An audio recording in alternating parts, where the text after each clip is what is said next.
Hello student, welcome to RK expert classes. कैसे हैं आप सभी? आई होप कि आप लोग अच्छे होंगे और अपने अपने मैट्रिक बोर्ड परीक्षा 2025 की तैयारी में लगे होंगे। अगर अभी तक आप तैयारी स्टार्ट नहीं किए हैं मैट्रिक बोर्ड परीक्षा 2025 के लिए तो तैयारी स्टार्ट कर दीजिए, क्योंकि अगर आप लेट करेंगे तो बाद में आप लोग का सिलेबस पूरा नहीं हो पाएगा और कोई भी सब्जेक्ट में आप लोग का तैयारी अधूरा रह जाएगा। इसलिए अभी से आप लोग तैयारी स्टार्ट कर दीजिए और हम भी यहाँ पर आप लोग का तैयारी कराने के लिए स्टार्ट है। मात्र हम एक क्लास कराए हैं 2025 बोर्ड परीक्षा के लिए, जो कि कल कराए हैं। और कल के क्लास में हम लोग देखे थे क्लास 10th के मैथ के सिलेबस को देखे थे कि कितना ऑब्जेक्टिव क्वेश्चन पूछा जाएगा 2025 बोर्ड परीक्षा में, कितना सब्जेक्टिव रहेगा, सिलेबस क्या रहेगा, कितना चैप्टर पढ़ना है। तो अगर आप लोग वह क्लास नहीं देखे होंगे तो जाकर देख लीजिएगा यहाँ पर हमारे चैनल पर। और अभी के इस क्लास में हम लोग मैट्रिक बोर्ड परीक्षा 2025 के लिए दूसरा क्लास यह है। दूसरा क्लास में हम लोग आप लोग का क्लास 10th के मैथ के चैप्टर नंबर 1 जिसका नाम है वास्तविक संख्या, इसको हम लोग पढ़ने वाले हैं अभी के इस क्लास में। इसका कॉन्सेप्ट समझेंगे, इसका ऑब्जेक्टिव क्वेश्चन समझेंगे। तो आप लोग क्लास में अंत तक बने रहिएगा और चैनल पर नए होंगे तो चैनल को सब्सक्राइब कर लीजिएगा ताकि आने वाले नेक्स्ट क्लास आपके पास जरूर पहुंचे। और व्हाट्सएप ग्रुप अभी तक ज्वाइन नहीं किया है तो आप लोग व्हाट्सएप ग्रुप ज्वाइन कर लीजिएगा, क्योंकि इसका PDF हम व्हाट्सएप ग्रुप में बिल्कुल फ्री में दे देंगे। तो आप लोग व्हाट्सएप ग्रुप ज्वाइन कर लीजिएगा। क्लास खत्म होने के बाद हम व्हाट्सएप नंबर दे देंगे, आप लोग मैसेज कीजिएगा, आप लोग को व्हाट्सएप ग्रुप में जोड़ दिया जाएगा। तो चलिए हम बिना देर किए क्लास को स्टार्ट करते हैं। तो ऑब्जेक्टिव क्वेश्चन देखने से पहले सबसे पहले हम लोग कुछ पॉइंट को देख लेते हैं, इसका कंसेप्ट क्या है, उसके बाद हम लोग ऑब्जेक्टिव क्वेश्चन देखेंगे। तो सबसे पहले तो आप लोग को ये पता होना चाहिए कि पार्किट संख्या क्या है और ये पार्किट संख्या कितना से स्टार्ट होता है, क्योंकि काफी बार क्वेश्चन पूछा गया है ऑब्जेक्टिव में कि निम्न में सबसे छोटी पार्किट संख्या कौन है। तो पता होना चाहिए कि पार्किट संख्या क्या है, कितना से स्टार्ट होता है। और ये भी क्वेश्चन पूछा जाता है कि प्रथम 3 पार्किट संख्याओं का माध्य या का ज्ञात कीजिए। तो सबसे पहले पार्किट संख्या पता होना चाहिए। तो देखिए पार्किट संख्या यानी नेचुरल नंबर क्या है। तो पार्किट संख्या 1 से चालू होता है और अनंत तक जाता है, जैसे 1 2 3 4 डॉट डॉट मतलब कि अनंत तक जाता है। पार्किट संख्याएं कहलाती हैं। पार्किट संख्याओं के समूह में 0 यानी शून्य शामिल नहीं है, इसे n संकेत से सूचित करते हैं। यानी पार्किट संख्या में 0 शामिल नहीं होता है, ये 1 से स्टार्ट होता है, याद रखिएगा। तो पहला कंसेप्ट आप लोग का क्लियर हो गया कि पार्किट संख्या 1 से स्टार्ट होती है और अनंत तक जाती है। जैसे ऑब्जेक्टिव क्वेश्चन में पूछ देगा कि निम्न में सबसे छोटी पार्किट संख्या कौन है, तो 1 से स्टार्ट होता है। 1 रहेगा तो सबसे छोटी 1 रहेगा, 1 नहीं रहेगा 2 रहेगा तो 2 सबसे छोटी पार्किट संख्या है। तो याद रखिएगा पार्किट संख्या 1 से स्टार्ट होता है और अनंत तक जाता है। और पार्किट संख्याओं का यहाँ पर योग का फार्मूला देख सकते हो, n × n+1/2 होता है। और इसको आप लोग को कॉपी में सभी लिखना है, बढ़िया से लिखना है और यहाँ पर नोट्स बनाना है इसका, और इसका PDF हम व्हाट्सएप ग्रुप में दे देंगे। तो ये क्लियर हो गया पार्किट संख्या क्या है। नेक्स्ट पॉइंट है यहाँ पर संपूर्ण संख्या है। तो संपूर्ण संख्या यदि पार्किट संख्याओं का समूह में 0 शून्य शामिल कर लिया जाता है तो उसे संपूर्ण संख्याओं का समूह कहा जाता है, इसे W से सूचित करते हैं।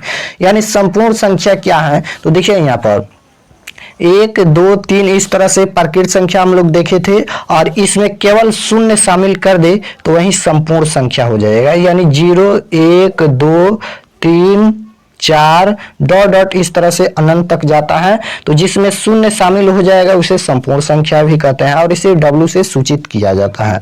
उसके बाद यहाँ पर अभाज्य संख्या क्या है, बताना है यहाँ पर कि अभाज्य संख्या क्या है। तो देखिए यहाँ पर जब किसी संख्या में स्वयं और 1 को छोड़कर किसी दूसरी संख्या से भाग नहीं लगता है तो उसे अभाज्य संख्या अथवा रूढ़ संख्या भी कहते हैं। याद रखिएगा, जब किसी संख्या में स्वयं और 1 को छोड़कर किसी दूसरी संख्या से भाग नहीं लगता है तो उसे अभाज्य संख्याएं कहते हैं। जैसे कि यहाँ पर देखिए 2 3 5 7 11 डॉट डॉट इस तरह से यहाँ पर अभाज्य संख्या है। देखिए यहाँ पर इसका फॉर्मूला मतलब कि क्या है, ये क्या कहना चाहता है अभाज्य संख्या। तो 2 यहाँ पर संख्या है, तो यहाँ पर 2 कितना से कटेगा, तो सिर्फ 1 से कटेगा और 2 से कटेगा। यानी 1 से कटता है और अपने आप से करता है। यानी यहाँ पर देख सकते हो लिखा हुआ है कि स्वयं से करता है, 1 से करता है और स्वयं से करता है, उसे अभाज्य संख्या कहते हैं। जैसे यहाँ पर 3 भी देख सकते हो, 3 1 से कटेगा और 3 से कटेगा, 5 1 से कटेगा और सिर्फ 5 से कटेगा, 7 1 से कटेगा और सिर्फ 7 से कटेगा, 11 1 से कटेगा और सिर्फ 11 से कटेगा। तो इस तरह से जो भी संख्याएं हैं उसे अभाज्य संख्याएं कहते हैं। जैसे 4 यहाँ पर अभाज्य संख्या नहीं होगा, क्योंकि 4 1 से कटेगा, 2 से कटेगा, 4 से कटेगा, 3 बार हो गया। लेकिन यहाँ पर है कि जब स्वयं यानी अपने आप से कटता है और 1 से कटता है उसे क्या कहते हैं, अभाज्य संख्याएं कहते हैं। तो आप लोगों को क्लियर हो गया, 2 3 5 7 11 ये अभाज्य संख्या है। अभाज्य संख्या यहाँ पर प्रथम अभाज्य संख्या 2 होता है। चलिए नेक्स्ट देखते हैं। और यहाँ पर देख लिए कि अभाज्य संख्याओं का मासा 1 होता है। पूछेगा ऑब्जेक्टिव में कि अभाज्य संख्याओं का मासा कितना होता है, तो 1 होता है, याद रखिएगा। उसके बाद पूर्णांक संख्या क्या है, तो पूर्णांक संख्या प्लस में जाता है, प्लस से होकर माइनस में और फिर प्लस में जाता है। जैसे 4 3 -2 -1 0 1 2 3, इस तरह से यहाँ पर जो भी संख्या है उसे पूर्णांक संख्या कहते हैं। उसके बाद यहाँ पर देखिए शून्य संख्या, शून्य से स्टार्ट, ऋण पूर्णांक जो -1 -2 -3 -4 डॉट डॉट, इस तरह से जो भी संख्या है उसे ऋण संख्या बोलेंगे। पूर्णांक संख्याओं को z से सूचित किया जाता है। उसके बाद यहाँ पर सम संख्या एंड विषम संख्या क्या है, तो देखिए यहाँ पर जब कोई पूर्णांक 2 से विभाजित हो जाता है तो उसे सम संख्या कहते हैं, याद रखिएगा।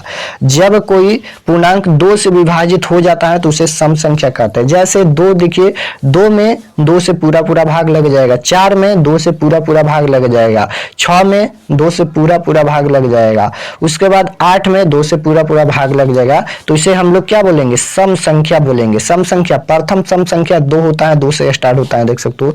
3 यहाँ पर सम संख्या नहीं है, क्योंकि इसमें 2 से पूरा भाग नहीं लगेगा। उसके बाद यहाँ पर देखिए जब कोई पूर्णांक 2 से विभाज्य नहीं हो तो उसे विषम संख्या कहते हैं। जैसे उदाहरण में यहाँ पर 1 3 5 सम संख्याओं का रूप 2m और n विषम संख्याओं का रूप 2m + 1 या 2m1 होता है। सबसे पहले यहाँ पर देखिए कि विषम संख्या क्या है, तो विषम संख्या उसे कहते हैं जिसमें 2 से पूरा भाग नहीं लगे। जैसे 1 में 2 से भाग नहीं लगेगा, 3 में 2 से भाग नहीं लगेगा, 5 में 2 से भाग नहीं लगेगा पूरा, तो इसे हम लोग क्या बोलेंगे, तो यहाँ पर विषम संख्या बोलेंगे। और यहाँ पर देखिए ऑब्जेक्टिव क्वेश्चन में पूछा जाता है यहाँ पर कि सम संख्याओं का रूप क्या है, तो 2m यहाँ पर भी हो सकता है। जैसे 2m क्यों होगा, m के जगह पर 1 रखेंगे तो 2 गुना यहाँ पर 1 हो जाएगा, तो 2 हो जाएगा 2, और यहाँ पर सम संख्या है तो ये सम संख्या का रूप है। यहाँ पर देखिए विषम संख्याओं का रूप दिया गया है, 2m के जगह पर 1 रखेंगे प्लस यहाँ पर 1 है, तो यहाँ पर 2 एकम 2 2 1 3 हो जाएगा। 3 यहाँ पर क्या है, विषम संख्या है, तो यहाँ पर विषम संख्याओं का रूप देख सकते हो 2m + 1 या 2m1 भी होता है। उसके बाद यहाँ पर देख लीजिए परिमेय संख्या क्या है, तो परिमेय संख्या उस संख्या को कहते हैं जिसे p/q के रूप में लिखा जा सकता है जहां p n q दोनों पूर्णांक हो, n q बराबर नहीं हो 0 के। जैसे यहाँ पर 2 4 6 √16 √25, यह कौन सी संख्या है, तो यहाँ पर यह परिमेय संख्या है। परिमेय संख्या किसे कहते हैं, तो जिसे p/q के रूप में लिख सकते हैं उसे परिमेय संख्या कहते हैं। जैसे 2 4 6 यहाँ पर ये सभी परिमेय संख्या है। और यहाँ पर देखिए √16 है, √16 है, तो √16 को अपरिमेय संख्या बोला जाएगा कब, जब इसका वर्गमूल नहीं निकलेगा तब इसे अपरिमेय संख्या बोला जाएगा। लेकिन आप जानते हैं कि √16 का वर्गमूल 4 होता है, तो 4 यहाँ पर ये रूट से बाहर हो जाएगा तो इसे परिमेय संख्या बोलेंगे। अगर यहीं पर √17 रहता तो √17 का वर्गमूल होता नहीं है तो इसे अपरिमेय संख्या कहते हैं। और यहाँ पर देखिए पाई हमेशा अपरिमेय संख्या होती है, याद रखिएगा, पाई हमेशा अपरिमेय संख्या होती है और रूट हमेशा अपरिमेय संख्या होती है। जैसे यहाँ पर देख लीजिए √5 है, √5 कौन सी संख्या है, तो सबसे पहले रूट में लगा है, देखेंगे कि इसका वर्गमूल पूर्ण रूप से निकलता है कि नहीं, तो √5 का वर्गमूल पूर्ण रूप से नहीं निकलेगा तो यह एक अपरिमेय संख्या है। और √7 कौन सी संख्या है, और √7 भी एक अपरिमेय संख्या है क्योंकि इसका वर्गमूल पूर्ण रूप से नहीं निकलेगा। उसके बाद यहाँ पर देख लीजिए √25 कौन सी संख्या है, √25 का वर्गमूल 5 होगा, यह भी एक परिमेय संख्या हो जाएगा क्योंकि इसका वर्गमूल निकल जाएगा। जिसका वर्गमूल पूर्ण रूप से निकल जाएगा रूट में से वह परिमेय संख्या होता है और जिसका वर्गमूल पूर्ण रूप से नहीं निकलता है वह अपरिमेय संख्या होता है। जैसे रूट 49 है, रूट 49 का वर्गमूल आप जानते हैं 7 होता है, ये भी रूट से बाहर हो जाएगा, यह भी एक परिमेय संख्या है। तो इस तरह से संख्या को हम बता दिया है। और यहाँ पर देखिए 1 2 1 1 2 1 1 इस तरह से संख्या को अपरिमेय संख्या कहते हैं। क्यों कहते हैं तो यहाँ पर देख लीजिए 1 2 1 1 2, यहाँ पर दो ही संख्या है, यहाँ पर दो ही संख्या है, एक है और दो है, और दो ही संख्या बार बार रिपीट हो रहा है तो इसे अपरिमेय संख्या बोलेंगे। देख सकते हो एक है और दो है, दो ही संख्या बार बार रिपीट हो रहा है, इधर से उधर इधर से उधर, तो इसे अपरिमेय संख्या बोलेंगे। कंसेप्ट क्लियर है। उसके बाद यहाँ पर देखिए प्रत्येक पूर्णांक एक परिमेय संख्या होता है, दो परिमेय संख्याओं के बीच अनगिनत परिमेय संख्या हो सकती है। ऑब्जेक्टिव में काफी बार पूछा गया है कि दो परिमेय संख्याओं के बीच अनगिनत कितनी परिमेय संख्या हो सकती है, तो अनगिनत यानी अनंत परिमेय संख्या होती है, याद रखिएगा। उसके बाद यहाँ पर देख लीजिए यूक्लिड विभाजन परिमेय क्या है, तो दिए गए दो धन पूर्णांक a और b के लिए दो अद्वितीय पूर्ण संख्याएं 9 प्राप्त होते हैं, अतः a बराबर यहाँ पर b क्यू प्लस आर, ये फॉर्मूला याद रखिएगा, a बराबर b क्यू प्लस आर होता है यूक्लिड विभाजन परिमेय का फॉर्मूला।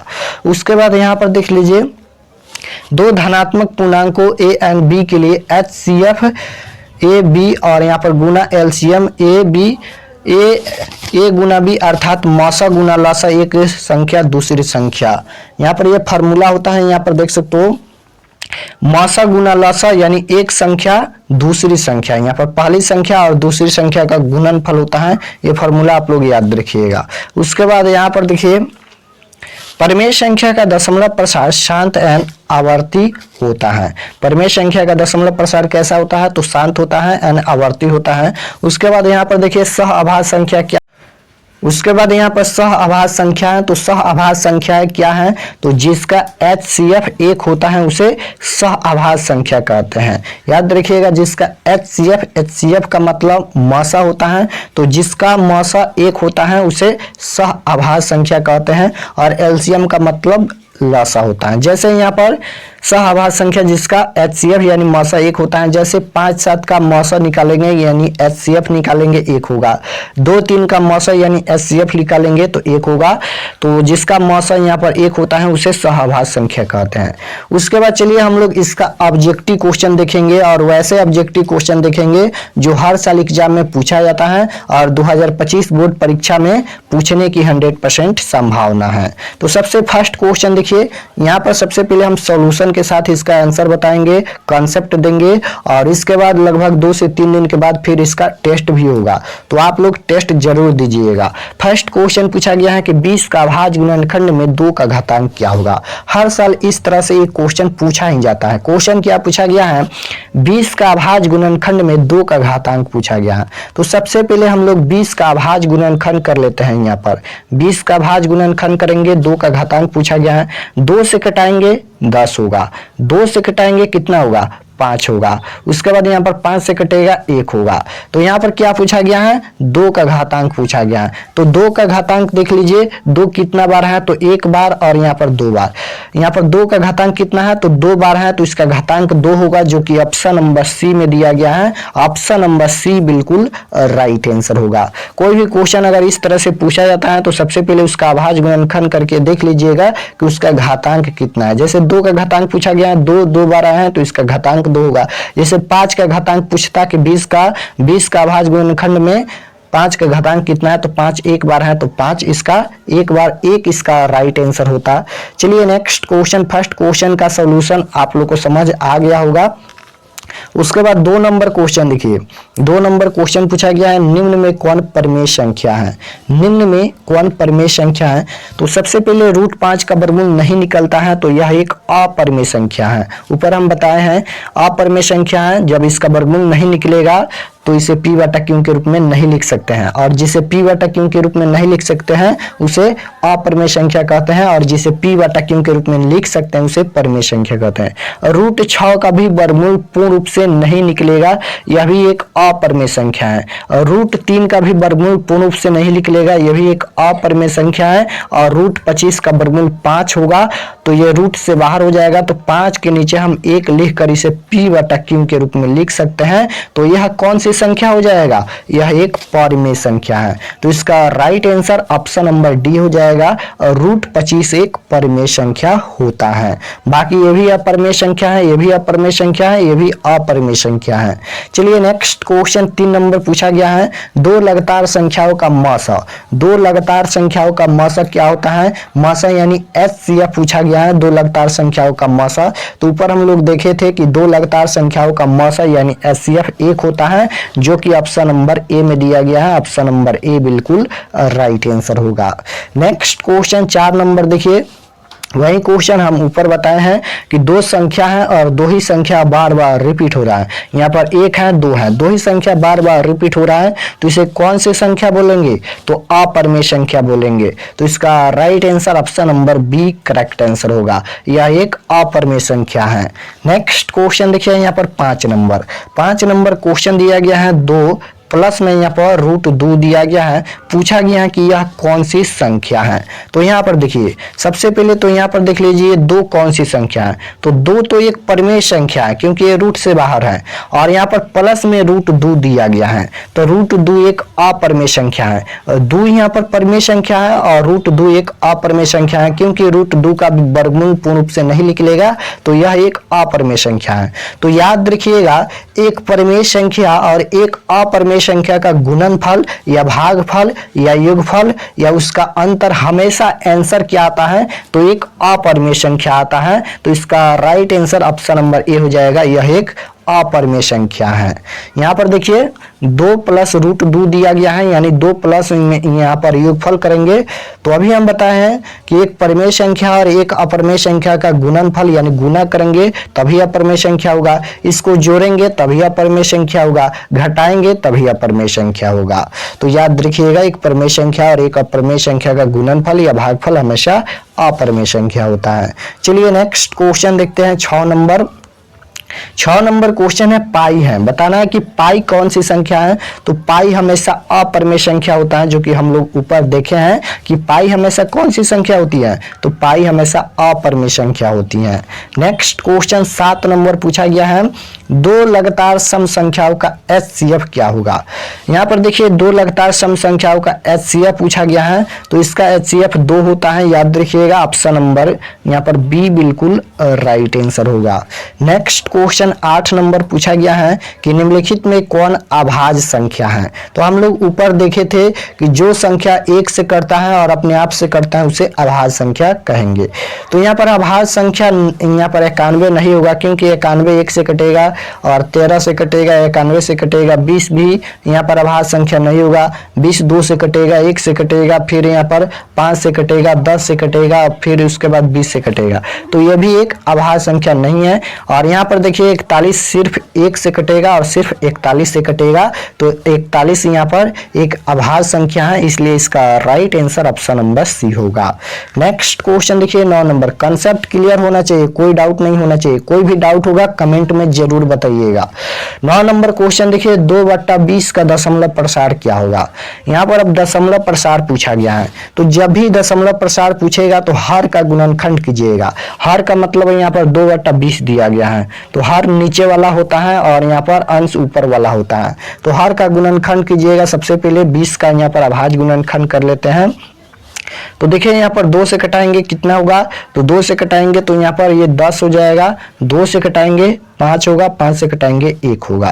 तो देखिए यहाँ पर 2 2 और 5 आ रहा है, तो जब भी यहाँ पर 2 और 5 आता है तो शांत होगा, तो इसका right answer option number A हो जाएगा। देख लीजिए यहाँ पर अगर केवल 2 2 आता है तभी शांत होगा। अगर यहाँ पर 5 के जगह पर यहाँ पर 5 के जगह पर 2 होता तभी शांत होगा। अगर केवल यहाँ पर 5 5 5 आता है तभी शांत होगा। अगर 2 और 5 दोनों आता है तभी शांत होगा। लेकिन 2 और 5 के अलावा कोई और संख्या आता है तो शांत होगा, याद रखिएगा। जैसे यहाँ पर 5 के जगह पर 3 आ गया, तो 2 और 3 है, तो 2 और 3 इसका दशमलव प्रसार हमेशा अशांत होगा, क्योंकि 2 और 5 के अलावा कोई और संख्या नहीं आना चाहिए। अगर कोई और संख्या आता है तो अशांत होगा। तो 2 है और 5 है तो यह शांत होगा। Option number A correct answer होगा।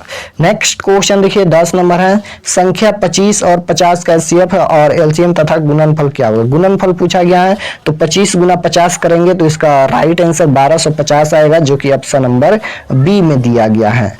नेक्स्ट क्वेश्चन है 11 नंबर कि 2 परिमेय संख्याओं के बीच अधिकतम कितनी परिमेय संख्या हो सकती है।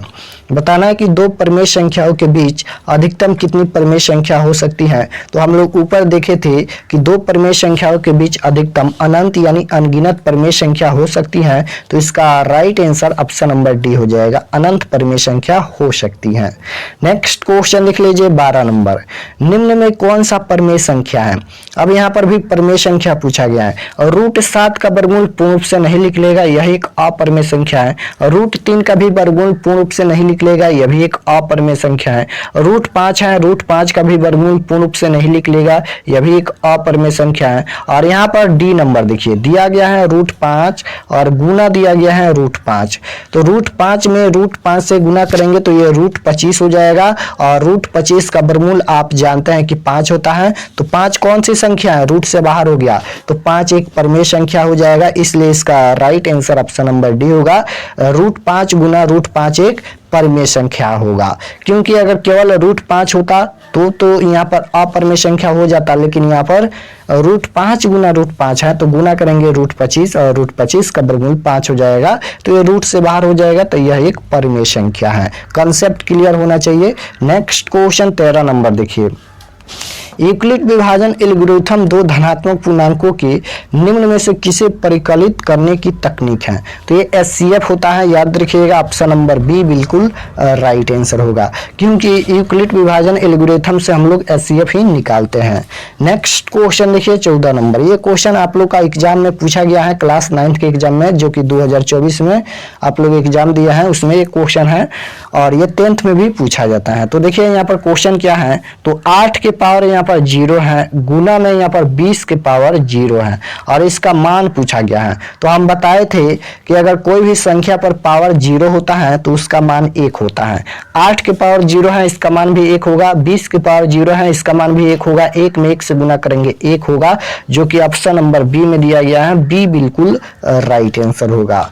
नेक्स्ट क्वेश्चन देखिए 15 नंबर, निम्न में कौन अभाज्य संख्या है। फिर यहाँ पर अभाज्य संख्या पूछा गया है, तो 15 यहाँ पर अभाज्य संख्या नहीं है। यहाँ पर देखिए 12 भी अभाज्य संख्या नहीं है, 75 भी अभाज्य संख्या नहीं है, लेकिन यहाँ पर 23 एक अभाज्य संख्या है, क्योंकि 23 1 से कटेगा और अपने आप से कटेगा। तो इसका right answer option number B हो जाएगा, 23 एक अभाज्य संख्या है।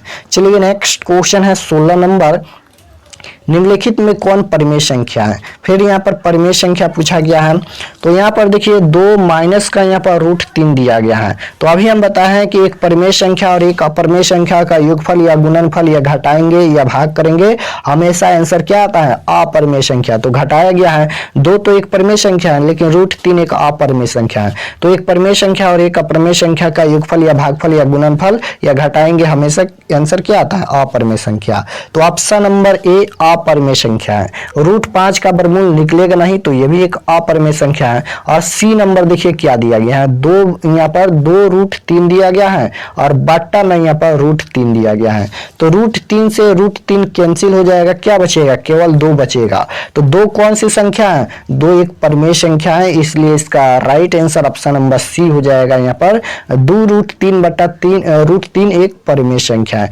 √6 का भी वर्गमूल नहीं निकलेगा, यह भी एक अपरिमेय संख्या है। चलिए नेक्स्ट क्वेश्चन पूछा गया है यहाँ पर 17 नंबर, सबसे छोटी भाज्य संख्या और सबसे छोटी अभाज्य संख्या का मौसा क्या होगा।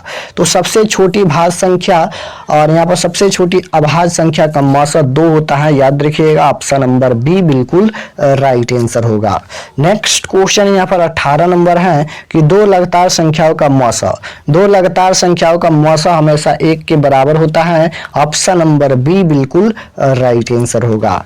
नेक्स्ट क्वेश्चन यहाँ पर 19 नंबर देखिए, यहाँ पर दिया गया है कि 5005 के कितने अभाज्य गुणनखंड है, तो इसके निकालेंगे बहुत समय लगेगा। तो हम बताते हैं इसका आंसर क्या होगा और कैसे इसको बनाइएगा। ऑब्जेक्टिव में पूछेगा तो देखिए यहाँ पर अभाज्य संख्या पूछा गया कितने अभाज्य गुणनखंड हैं, तो यहाँ पर संख्या कितना है 1 2 3 4, 4 संख्या है तो इसका अभाज्य गुणनखंड 4 होगा, जो कि ऑप्शन नंबर बी में दिया गया है। तो यहाँ पर ऑब्जेक्टिव में इस तरह से क्वेश्चन पूछेगा तो गिन लीजिएगा कितना संख्या है उतना ही अभाज्य गुणनखंड होगा। नेक्स्ट क्वेश्चन 20 नंबर पूछा गया है, यदि m एक धनात्मक पूर्णांक है तो धनात्मक विषम पूर्णांक का रूप कौन होगा। यहाँ पर क्या पूछा गया, धनात्मक विषम पूर्णांक का रूप पूछा गया है। तो सभी में m है तो m के जगह पर हम 1 रख कर चेक करेंगे कि कौन विषम संख्या होता है। तो आइए ये ऑप्शन चेक कर लेते हैं। सबसे पहले 4 हो जाएगा गुना, m के जगह पर 1 रखेंगे और प्लस में 2, तो 4 एकम 4 और 4 और 2 6 इसका आंसर आएगा। लेकिन 6 यहाँ पर विषम संख्या नहीं है, यह सम संख्या है। लेकिन यहाँ पर क्वेश्चन में विषम पूर्णांक का रूप पूछा गया है, तो ऑप्शन नंबर 1 गलत है। बी ऑप्शन देखिए 4 गुना, यहाँ पर m के जगह पर 1 रखेंगे और प्लस में यहाँ पर 1 है, 4 में 1 से गुना करेंगे 4 होगा और 4 1 5 हो जाएगा। 5 यहाँ पर विषम संख्या होता है, तो विषम संख्या का रूप कौन है, तो 4m + 1 है, जो कि ऑप्शन नंबर बी में दिया गया है। ऑप्शन नंबर बी बिल्कुल राइट आंसर होगा। चलिए नेक्स्ट क्वेश्चन है 21 नंबर, निम्नलिखित में कौन सी अभाज्य संख्या है। फिर यहाँ पर अभाज्य संख्या पूछा गया है, कौन इनमें अभाज्य संख्या है। और 1 से 2 क्वेश्चन, 2 से 3 भी क्वेश्चन हर साल पूछा ही जाता है कि कौन अभाज्य संख्या है। तो देखिए यहाँ पर 13 अभाज्य संख्या है, क्योंकि 13 1 से कटेगा और सिर्फ 13 से कटेगा, तो यह यहाँ पर अभाज्य संख्या है। नेक्स्ट क्वेश्चन है 22 नंबर, निम्नलिखित में कौन अपरिमेय संख्या है। अब यहाँ पर अपरिमेय संख्या पूछा गया है कि निम्नलिखित में कौन अपरिमेय संख्या है। तो देखिए यहाँ पर √100 का वर्गमूल क्या होता है, 10 होता है, तो ये रूट से बाहर हो जाएगा, तो इसे p/q के रूप में लिख सकते हैं। तो यह एक परिमेय संख्या है। लेकिन क्वेश्चन में अपरिमेय संख्या पूछा गया है। √4 का वर्गमूल 2 होता है, यह भी एक परिमेय संख्या है। डी ऑप्शन में √16 और यहाँ पर √25 दिया गया है प्लस में। √16 का वर्गमूल कितना होता है, 4 होता है, प्लस में यहाँ पर √16 का वर्गमूल, यहाँ पर √25 है, यहाँ पर √25 है, तो √16 का वर्गमूल 4 होता है और प्लस में यहाँ पर √25 का वर्गमूल 5 होता है, तो 5 4 9 हो जाएगा और ये रूट से बाहर हो जाएगा, तो 9 भी एक परिमेय संख्या है। लेकिन यहाँ पर देखिए √17 है, √17 का वर्गमूल पूर्ण रूप से नहीं निकलेगा, तो यह एक अपरिमेय संख्या है, इसलिए इसका right answer option number A होगा। चलिए नेक्स्ट क्वेश्चन 23 नंबर पूछा गया है, 23 नंबर क्वेश्चन पूछा गया है कि 144 के अभाज्य गुणनखंड में 2 का घातांक है। यहाँ पर 144 के अभाज्य गुणनखंड में 2 का घातांक पूछा गया है कि 2 का घातांक क्या होगा। और फर्स्ट क्वेश्चन में भी यही क्वेश्चन पूछा गया था, लेकिन यहाँ पर 144 के पूछा गया है और वहाँ पर 20 का पूछा गया था। तो हम बताए हैं अभी कि सबसे पहले अभाज्य गुणनखंड कर लीजिए, तो यहाँ पर 144 का हम अभाज्य गुणनखंड कर लेते हैं। सबसे पहले तो 2 से कटाएंगे तो यहाँ पर ये 72 हो जाएगा, 2 से कटाएंगे तो यहाँ पर कितना हो जाएगा, 36 हो जाएगा, 2 से कटाएंगे तो यहाँ पर 18 हो जाएगा, 2 से कटाएंगे तो कितना हो जाएगा, तो 9 हो जाएगा। अब यहाँ पर ये 2 से नहीं कटेगा, तो हमें 2 का घातांक ही पूछा गया है, तो आगे सॉल्व करने का जरूरत नहीं है। तो देख लेते हैं कि कितना 2 है, तो 1 2 3 4 गो 2 है, तो इसका घातांक 4 होगा, जो कि ऑप्शन नंबर सी में दिया गया है। ऑप्शन नंबर सी बिल्कुल राइट आंसर होगा। चलिए नेक्स्ट क्वेश्चन है 24 नंबर, निम्नलिखित में कौन सा परिमेय संख्या है। यहाँ पर परिमेय संख्या पूछा गया है। √5 का वर्गमूल होता नहीं है, √12 का वर्गमूल भी नहीं निकलेगा पूर्ण रूप से, √8 का भी वर्गमूल नहीं निकलेगा, और यहाँ पर √5 गुना √5 दिया गया है, तो √5 गुना यहाँ पर √5 करेंगे तो ये √25 हो जाएगा, और √25 का वर्गमूल आप जानते हैं कि 5 होता है, तो 5 यहाँ पर कौन सी संख्या है, तो परिमेय संख्या है, इसलिए इसका right answer option number D हो जाएगा। नेक्स्ट क्वेश्चन पूछा गया है कि एक अशून्य परिमेय और अपरिमेय संख्या का गुणनफल क्या होगा। यहाँ पर देखिए एक अशून्य पूछा गया है, एक अशून्य परिमेय संख्या और अपरिमेय संख्या का गुणनफल हमेशा अपरिमेय संख्या होता है। 26 नंबर क्वेश्चन है कि 45 तथा 60 का मौसा है। 45 और 60 का मौसा पूछा गया है, यानी HCF पूछा गया है। तो चलिए हम इसका HCF निकाल लेते हैं। तो HCF निकालने के लिए दोनों को अलग अलग निकालेंगे। तो सबसे पहले 45 का निकाल लेते हैं। तो यहाँ पर देखिए 2 से कटेगा नहीं, सिर्फ 5 से कटेगा। तो 9 5 45, उसके बाद यहाँ पर 2 से कटेगा नहीं, 3 से कटेगा। तो यहाँ पर 3 3 9, उसके बाद यहाँ पर 3 से कटेगा। तो यहाँ पर कितना हो जाएगा, 1 हो जाएगा। उसके बाद 60 का निकाल लेते हैं। तो यहाँ पर सबसे पहले 2 से कटाएंगे तो ये 30 हो जाएगा। उसके बाद 2 से कटाएंगे तो यहाँ पर ये 15 हो जाएगा। 3 से कटाएंगे तो 5 हो जाएगा, और यहाँ पर 5 से कटाएंगे 1 हो जाएगा। तो मौसा कैसे निकालते हैं? तो मौसा सबसे पहले जो मतलब कि दोनों में कॉमन होता है वही मौसा होता है। तो देख लीजिए 5 यहाँ पर सबसे पहले 5 है, तो 5 इसमें भी है, तो 5 एक जोड़ा मिल गया। उसके बाद गुना, उसके बाद 3 देख लीजिए, 3 इसमें भी है और 3 इसमें भी है, तो 3 हो जाएगा गुना। उसके बाद 3 एक और देख लीजिए, तो 3 नहीं है, तो यहाँ पर इतना ही होगा। तो 5 3 15, इसे गुना करेंगे तो 15 इसका मौसा हो जाएगा, यानी HCF हो जाएगा। ऑप्शन नंबर ए में दिया गया है, option number A correct answer होगा। मौसा कैसे निकालते हैं? तो जो दोनों में कॉमन होता है वही तो मौसा होता है। नेक्स्ट क्वेश्चन देखिए, सहअभाज्य संख्याओं का मौसा। अब सहअभाज्य संख्या का मौसा पूछा गया है। तो ऊपर हम लोग देखे थे कि सहअभाज्य संख्याओं का मौसा यानी HCF हमेशा 1 के बराबर होता है, जो कि ऑप्शन नंबर सी में दिया गया है। नेक्स्ट क्वेश्चन देखिए, पूछा गया है कि किसी पूर्णांक m के लिए सम संख्या का रूप है। अब यहाँ पर सम संख्या का रूप पूछा गया है, तो m के जगह पर 1 रखकर चेक करते हैं कि कौन सम संख्या होता है। तो यहाँ पर देख लीजिए m है, तो m के जगह पर 1 रखेंगे, प्लस में 2 है, 2 1 3 हो जाएगा। 3 सम संख्या नहीं है, तो ये ऑप्शन गलत है। उसके बाद यहाँ पर 2 है, गुना m के जगह पर 1, प्लस में यहाँ पर 1 है, तो 2 1 2 और 2 1 3 हो जाएगा। 3 यहाँ पर नहीं है। उसके बाद यहाँ पर देखिए सी ऑप्शन, 2 है, गुना m के जगह पर 1 रखेंगे, 2 में 1 से गुना करेंगे 2 होगा। और आप जानते हैं कि 2 कौन सी संख्या है? 2 यहाँ पर सम संख्या है, तो 2m इसका राइट आंसर होगा। ऑप्शन नंबर सी में दिया गया है। नेक्स्ट क्वेश्चन पूछा गया है, निम्न में कौन अपरिमेय नहीं है? देखिए क्वेश्चन सबसे पहले पूरा पढ़िएगा। क्वेश्चन क्या पूछा गया है? निम्नलिखित में कौन अपरिमेय नहीं है? अपरिमेय नहीं पूछा गया है, यानी कौन सी संख्या परिमेय है। अपरिमेय नहीं पूछा गया है, कौन यहाँ पर परिमेय है? तो देख लीजिए √3 प्लस √2 है, यह एक अपरिमेय संख्या है। √21 का भी वर्गमूल नहीं निकलेगा, यह भी एक अपरिमेय संख्या है। √64 है, तो √64 का वर्गमूल 8 होता है, तो ये रूट से बाहर हो जाएगा, तो यह एक परिमेय संख्या है। और क्वेश्चन में क्या पूछा गया कि निम्न में कौन अपरिमेय नहीं है? तो √64 एक अपरिमेय संख्या नहीं है, √64 एक परिमेय संख्या है। चलिए नेक्स्ट क्वेश्चन देखिए, 30 नंबर पूछा गया है कि 6/15 का दशमलव प्रसार होगा। 6/15 का दशमलव प्रसार पूछा गया है। तो सबसे पहले 15 का अभाज्य गुणनखंड कर लेते हैं। तो 15 का यहाँ पर अभाज्य गुणनखंड करेंगे तो 2 से कटेगा नहीं, 3 से कटेगा। तो सबसे पहले 3 ही आ गया। तो हम ऊपर बताए हैं कि 2 और 5 के अलावा कोई और संख्या आता है तो अशांत होगा। तो 3 सबसे पहले आ गया, आगे सॉल्व करने का जरूरत है नहीं, तो यह अशांत होगा। यहाँ पर अशांता लिखा गया है, अशांत होगा। Option number B correct answer होगा।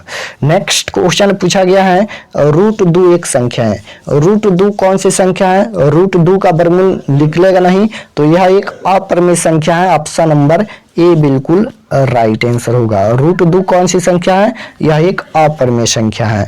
नेक्स्ट क्वेश्चन पूछा गया है, 2 परिमेय संख्याओं के बीच अधिकतम कितनी परिमेय संख्या हो सकती हैं? तो अनंत यानी अनगिनत परिमेय संख्या हो सकती हैं।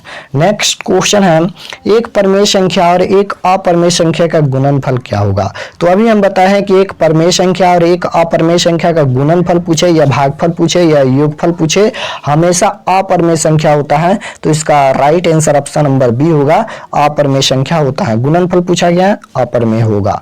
नेक्स्ट क्वेश्चन है कि पाई प्लस 2 एक संख्या है। सबसे पहले तो यहाँ पर देखिए कि पाई कौन सी संख्या है? तो पाई हमेशा अपरिमेय संख्या होता है, और अपरिमेय संख्या और परिमेय संख्या का योगफल या भागफल या गुणनफल हमेशा अपरिमेय संख्या होता है। तो इसका राइट आंसर बी होगा, यह एक अपरिमेय संख्या है। नेक्स्ट क्वेश्चन है निम्नलिखित में कौन परिमेय संख्या नहीं है?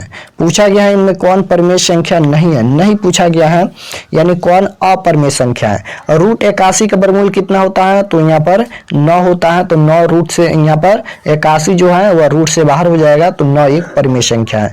रूट 49 का वर्गमूल 7 हो जाएगा, यह भी एक परिमेय संख्या है। रूट 90 का वर्गमूल निकलेगा नहीं, तो यह एक अपरिमेय संख्या है, तो option number C correct answer होगा। रूट 100 का वर्गमूल 10 होता है, और क्वेश्चन में हमें पूछा गया है कि कौन परिमेय संख्या नहीं है, तो रूट 90 परिमेय संख्या नहीं है, यह एक अपरिमेय संख्या है। नेक्स्ट क्वेश्चन 36 नंबर पूछा गया है, निम्न में कौन अभाज्य संख्या है?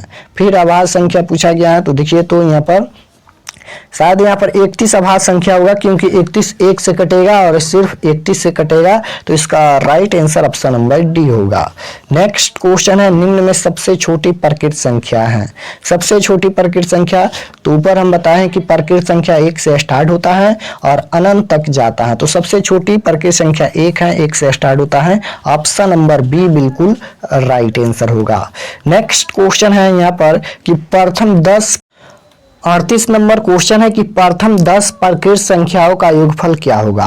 प्रथम यहाँ पर 10 प्रकृत संख्याओं का योगफल पूछा गया है, तो सबसे पहले प्रथम 10 प्रकृत संख्या लिख लेते हैं। तो प्रकृत संख्या 1 से स्टार्ट होता है, तो यहाँ पर 1 हो जाएगा, 2 हो जाएगा, 3 हो जाएगा, 4 5 6 7 8 9 और यहाँ पर ये 10।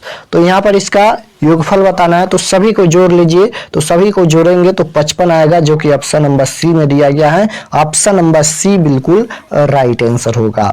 नेक्स्ट क्वेश्चन है, रूट 12 का प्रमेयकरण गुणांक क्या होगा? तो रूट 12 का प्रमेयकरण गुणांक पूछा गया है, तो सबसे पहले 12 का अभाज्य गुणनखंड कर लीजिए। 2 से कटाइएगा तो यहाँ पर 6 होगा, 2 से कटाइएगा तो 3 हो जाएगा।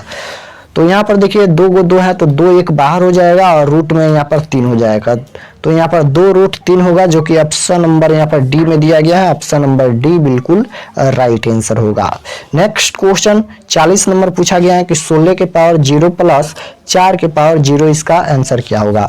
तो 16 के पावर 0 है, इसका मान भी 1 होगा, प्लस 4 के पावर 0 है, इसका मान भी 1 होगा, जोड़ेंगे तो 2 होगा इसका राइट आंसर, जो कि ऑप्शन नंबर यहाँ पर डी में दिया गया है। चलिए नेक्स्ट क्वेश्चन है 41 नंबर क्वेश्चन पूछा गया है, यदि f(x) बराबर x³ minus 5x square plus 2x plus 2 तो f1 का मान क्या होगा?